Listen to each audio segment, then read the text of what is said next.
Hello बच्चों, मैं फैज़ और आप देख रहे हैं फैज़ फिजिक्स क्लासेस, जिसमें आज हम पढ़ने वाले हैं डायमेंशनल एनालिसिस से आए हुए नीट में कुछ अच्छे क्वेश्चन और उसको सॉल्व करने का आसान और कम टाइम लगने वाला तरीका। तो चलिए स्टार्ट करते हैं। पहला क्वेश्चन जो नीट 2014 में आया हुआ है, इसमें क्या बोला है, force F, velocity v and time t are taken as fundamental unit, then dimension of mass r। अगर आपको बेसिक कॉन्सेप्ट चाहिए डायमेंशन का तो आप मेरी पुरानी वीडियो देख सकते हैं जिसमें डायमेंशन के बारे में बताया गया है। ये उससे आगे है, डायमेंशनल एनालिसिस का क्वेश्चन था, मैं बिल्कुल बेसिक इसमें नहीं बताऊंगा।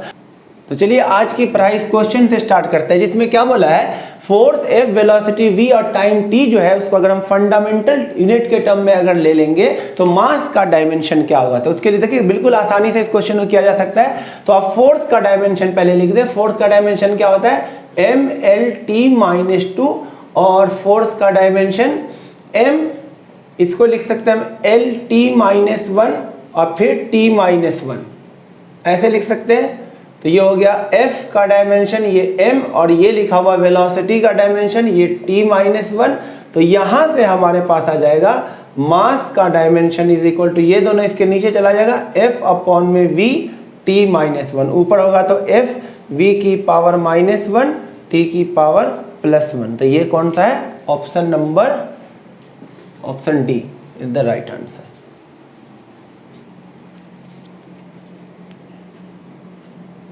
तो देखिए बच्चों, अगला क्वेश्चन है जिसमें बोला क्रिटिकल वेलोसिटी का डायमेंशन ये है तो x y z की वैल्यू क्या होगी। तो चलिए देखते हैं। तो v का उन्होंने वेलोसिटी का डायमेंशन किसके इक्वल दे रखा है, क्रिटिकल वेलोसिटी का dimension eta raise to the power x, rho raise to the power y और radius raise to the power z। इसमें ईटा क्या है, सुन लीजिए, कोफिशिएंट ऑफ विस्कोसिटी, जिसका डायमेंशन होता है, जिसको बेसिक डायमेंशन पढ़ना वो हमारे मेरे पुराने वीडियो में देख सकता है। यहाँ पर मैं सिर्फ क्वेश्चन करा रहा हूँ अच्छे नीट में आए हुए, ठीक है। तो यहाँ पर बेसिक चीज के लिए आपको पुरानी वीडियो देखनी पड़ेगी। तो कोफिशिएंट ऑफ विस्कोसिटी का डायमेंशन होता है ml-1 t-1, और उसके बाद डेंसिटी का डायमेंशन क्या हो जाए, मास अपॉन वॉल्यूम, तो ml-3, और रेडियस तो r तो क्या है, रेडियस, यानी कि वो हो जाएगा l। तो LHS का dimension is equal to RHS का डायमेंशन, इधर का डायमेंशन क्या आ जाएगा, वेलोसिटी है lt-1, और इधर coefficient of viscosity ml-1 t-1 की पावर x, और डेंसिटी ml-3 की पावर y, और ये लेंथ है तो इसकी पावर क्या हो जाएगी, z। अब m के पावर को एक साथ लिख दो, m की पावर को एक साथ लिख दो, तो m raise to the power क्या आ जाएगा, यहाँ से x, और यहाँ से कितना आ जाएगा, base same power add. l की बात कर ले तो l यहाँ से कितना आ जाएगा, -x, यहाँ से कितना आएगा -3y, और यहाँ से कितना आ जाएगा प्लस का z। और t की बात करें तो कितना आ जाएगा, यहाँ से आएगा ओनली -x, और t कहीं पर है ही नहीं। अब दोनों तरफ के पावर को इक्वेट कर दो, यहाँ m0 l1 t-1। तो चलो इसे इक्वेट करते हैं। तो सबसे पहले इसको लीजिए, -x is equal to t की पावर यहाँ पर कितना है, -1, तो x की वैल्यू कितनी आ जाएगी, 1। उसके बाद ये इससे बड़ा x प्लस y, m की पावर उधर कितना है, 0, तो y इज इक्वल टू क्या आ जाएगा, -1। उसके बाद इसको लीजिए, -x -3y plus z is equal to l की पावर कितना यहाँ पे 1 है। तो उसके बाद यहाँ से देख लीजिए x की वैल्यू कितने 1, तो -1, ये कितना है, तो ये प्लस का 3 plus z is equal to 1, तो ये कितना आ जाएगा, z is equal to minus का 1, z आ जाएगा -1। तो 1 -1 -1 1 -1 -1, ऑप्शन नंबर 3। अब देखिए बच्चों, अगला क्वेश्चन है जो 1992 में PMT में आया हुआ है, जिसमें क्या बोला है कि ये जो क्वांटिटी है ये डायमेंशन लेस है, तो आपको x y z की वैल्यू बताना है। बेटा ये डायमेंशन लेस है। तो चलिए स्टार्ट करते हैं। अब सब P मतलब है प्रेशर, S का मतलब है energy striking per unit area पर सेकेंड, और C क्या है, स्पीड ऑफ लाइट। तो चलो बारी बारी से सबका डायमेंशन लिखते हैं। तो P का डायमेंशन, P क्या है, प्रेशर, तो प्रेशर क्या हो जाएगा, फोर्स अपॉन एरिया, तो ये हो जाएगा mlt-2 फोर्थ, और एरिया के लिए l²। इसकी पावर में कितना है, x। यही चीज को आपको जल्दी करना है, मैं समझाने के लिए आराम से कर रहा हूं, लेकिन आपको एकदम स्पीड में लिखना है, फटाफट लिखना है। और s क्या है, एनर्जी, एस क्या है देखिए, energy striking per unit area पर सेकेंड। एनर्जी क्या होता है, एनर्जी आप mgh लिख दीजिए जैसे, या फिर वर्क डन भी एनर्जी है, तो आप एनर्जी का डायमेंशन आपको याद होना चाहिए ml2t-2 ml2। अरे work done force into displacement होता है ना, फोर्स को डिस्प्लेसमेंट से मल्टीप्लाई कर दो, एनर्जी आ जाएगा, वर्क डन भी एनर्जी है तो ऊपर एनर्जी आ गया। ये एस क्या है, energy striking per unit area, per unit area, तो एरिया के लिए नीचे क्या आ जाएगा एल स्क्वायर, पर सेकेंड के लिए नीचे क्या आ जाएगा टाइम, इसकी पावर क्या है वाई, और लास्ट में क्या है सी स्पीड ऑफ लाइट यानी एल t-1, इसकी पावर क्या है जेड, और ये डायमेंशन लेस है m0 l0 t0, सबका डायमेंशन क्या होगा, ये डायमेंशन 1 है।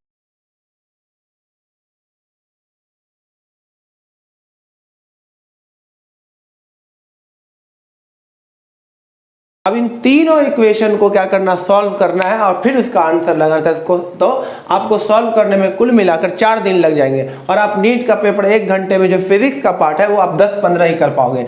और इसको देखिए हम शॉर्ट तरीके से कैसे करेंगे, सो दैट हमारा आंसर जल्दी से आए और कम टाइम लगे। तो देखिए इसके लिए क्या करेंगे आप, अब यहीं पर डायमेंशन फटाक से लिखिए, ये प्रेशर है तो प्रेशर का डायमेंशन साइड में लिख लें, यहाँ पर बाद में इसको लिख दे, तो क्या हो जाएगा ml-1 t-2, ये प्रेशर का डायमेंशन हो गया, और उसकी पावर में क्या है x, जल्दी से लिख दिया। उसके बाद ये क्या है, एनर्जी पर यूनिट एरिया पर सेकेंड, तो एनर्जी का डायमेंशन जल्दी से लिख दीजिए ml2 t-2, और अपॉन में क्या हो जाएगा एरिया, और पर यूनिट एरिया पर सेकेंड, तो ये तो कट ही गया, क्या आ जाएगा, ये आ जाएगा mt-3, और इधर से क्या आ जाएगा स्पीड LT-1। अब कोई डायमेंशन नहीं है तो 1, कोई डायमेंशन नहीं है तो 1, यानी सबका पावर क्या है 0 0 0।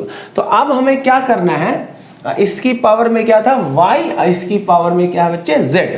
तो अब आप ये देखो इस तीनों में कौन सा, देखो इसमें MLT है, इसमें MT है, इसमें LT है, तो तीनों में T है ना, तो आप वो टर्म देखना जो तीनों में, तो T वाला टर्म तीनों में है तो आप उसके पावर को बस लिखना। तो यहाँ से आ जाएगा -2x, यहाँ से आ जाएगा -3y, यहाँ से आ जाएगा -z, उधर कुछ भी नहीं होगा, सबका पावर T का पावर क्या है यहाँ पर 0, तो T की पावर को बस लिख देना 0। अब हम ऑप्शन से इसका आंसर निकालेंगे, वो ऑप्शन जल्दी से देखो जिसमें इसका आंसर क्या आ जाए 0। तो जल्दी से पहला ऑप्शन देखो, यहाँ पर 1, x की जगह 1, y की जगह 1, z की जगह 1 डालो तो क्या 0 आएगा, नहीं, देखने से ही लग रहा कि 0 नहीं आएगा। दूसरे ऑप्शन पे आ जाओ, x की जगह -1 डालो तो कितना आ जाएगा 2, y की जगह 1 डालो -3, इसकी जगह 1 डालो -1, कितना आ गया, ये भी 0 नहीं हुआ तो ये छोड़ो। उसके बाद इसमें आ जाओ, x की जगह 1 डालो तो -2, y की जगह -1 तो +3, z की जगह 1 तो ये आ जाएगा -1, देखिए आंसर आ गया 0, तो ऑप्शन सी इज करेक्ट। देखिए अब अगला क्वेश्चन है नीट 2017 में आया हुआ क्वेश्चन है, इस लेवल का क्वेश्चन जेई मेन में या इवन जेई एडवांस में भी आ सकता है, कुछ क्वेश्चन बेटा थोड़ा नीट में दे देते हैं हाई लेवल का। तो इसमें क्या पूछा गया है कि आपको एक फिजिकल क्वांटिटी L दिया हुआ जो इन तीनों फैक्टर पे डिपेंड करता है, तो उस L का फॉर्मूला आपको बताना क्या होगा। L depend on these 3 quantity, और फिर L क्या है वो आपको बताना है। तो ये फॉर्मूला ड्राइव करने के लिए हम क्या करेंगे, L proportional to C G और दिस क्वांटिटी, लेकिन यही नहीं पता किस तरह से डिपेंड कर रहा था, पावर अलग अलग है, तो हम यहाँ पावर क्या ले लेंगे A, यहाँ पे क्या ले लेंगे B, और यहाँ पे पावर क्या ले लेंगे C, और किसी तरीके से भी हम क्या निकाल लेते हैं A B C की वैल्यू। तो उसके लिए हम क्या करेंगे, LHS का dimension is equal to RHS का डायमेंशन, तो इधर का डायमेंशन क्या हो जाएगा M0 L1 और T0, और इधर का डायमेंशन क्या हो जाएगा, C क्या है स्पीड ऑफ लाइट, सीधे रखा है स्पीड ऑफ लाइट, इसका डायमेंशन क्या होगा LT-1, उसकी पावर क्या हो जाएगा A।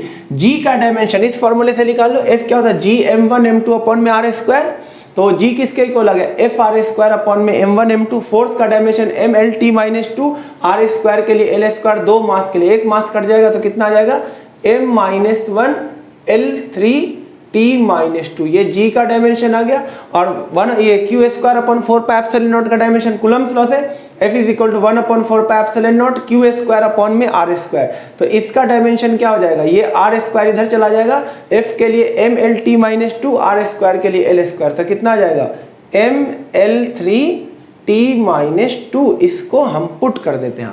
G का डायमेंशन कितना है, G का डायमेंशन है m-1 L3T-2 की पावर B, और इसका डायमेंशन कितना निकला हुआ है ml3 t-2 की पावर c, ये आ गया डायमेंशन। अब हम क्या करेंगे, पावर को इक्वेट कर देंगे। तो हम अगर सारे के पावर को इक्वेट कर देंगे तो हमें बहुत टाइम लग जाएगा एबीसी निकालने में। तो हम क्या करते हैं, इसको थोड़ा सा ट्रिक से करते हैं। तो इसमें देख लीजिए तीनों में टी टर्म जरूर है, टाइम तीनों में है, तो आप उसी के पावर को बस लो। तो टी का पावर यहां से कितना आ जाएगा, -a, यहां से टी का पावर कितना आ जाएगा, -2b, यहां से कितना आ जाएगा, -2c is equal to T का पावर यहां पे कितना बेटा 0 है। तो अब आपको क्या करना है, और शॉर्ट कर लो, माइनस कॉमन ले लो, क्या आ जाएगा, a plus 2b plus 2c is equal to 0। अब ऑप्शन से आप क्या करो, जितने ऑप्शन देखो 4 ऑप्शन है तो चारों को तो आपको चेक नहीं करना है, 3 ही चेक करना है ना। अगर 3 में नहीं आएगा तो चौथा तो आंसर ही हो जाएगा। तो बस तीनों ऑप्शन में क्या करना है, आपको a b c की वैल्यू पुट करके देखना कौन इसको सेटिस्फाई कर देता है। क्योंकि हम अगर सबको कंपेयर करने बैठ जाए तो बहुत लेंथी कैलकुलेशन हो जाएगा, बहुत ज्यादा टाइम लग जाएगा।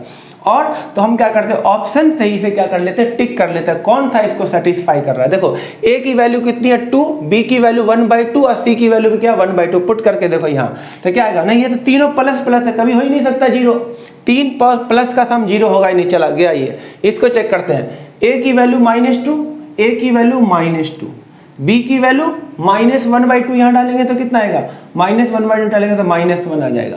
और इसकी वैल्यू कितनी है 1/2, तो ये डालेंगे तो 1 आ जाएगा, तो ये भी 0 नहीं हुआ, तो ये भी ऑप्शन नहीं है। यहाँ देखिए a की वैल्यू कितनी है -1, तो यहाँ पे डालिए -1, b की वैल्यू कितनी है 1, तो ये हो गया +2, c की वैल्यू भी कितनी है 1, तो ये कितना हो गया 2, ये भी 0 के इक्वल नहीं हुआ। तो आप कुछ करना ही नहीं, चौथा क्या आएगा, ऑप्शन है, सही आएगा, यही आंसर आएगा। आप चेक करके देख लीजिए, a की वैल्यू कितनी है -2, b की वैल्यू कितनी है 1/2, तो 2 इंटू में 1/2, और c की वैल्यू कितनी है 1/2, तो 2 इंटू में 1/2, देखो ये कट गया -2 और ये +1 कितना आ गया 0 आ गया ना। तो यही ऑप्शन है, बाकी हम तो इसे चेक ही नहीं करेंगे। अगर 3 में आंसर नहीं आया तो चौथा हमारा क्या होगा, आंसर आएगा। तो स्मार्ट तरीके से बेटा नीट के क्वेश्चन को सॉल्व करना पड़ता है। अगर आप इसको कंपेयर करने बैठ जाते तो बहुत लेंथी कैलकुलेशन होता, लेकिन हमने क्या करा, ऑप्शन से ये जो तीनों में टर्म आ रहा था उसको लेकर ये रिलेशन निकाल लिया और ऑप्शन से क्या कर लिया, चेक कर लिया। सिर्फ 3 को ही चेक करना है, अगर 3 को चेक करने में नहीं आ रहा आंसर तो चौथा ही हमारा क्या होगा, आंसर। ये नहीं कि चौथे को चेक करने बैठ जाना। ये हमारा ऑप्शन नंबर डी क्या हो गया, करेक्ट।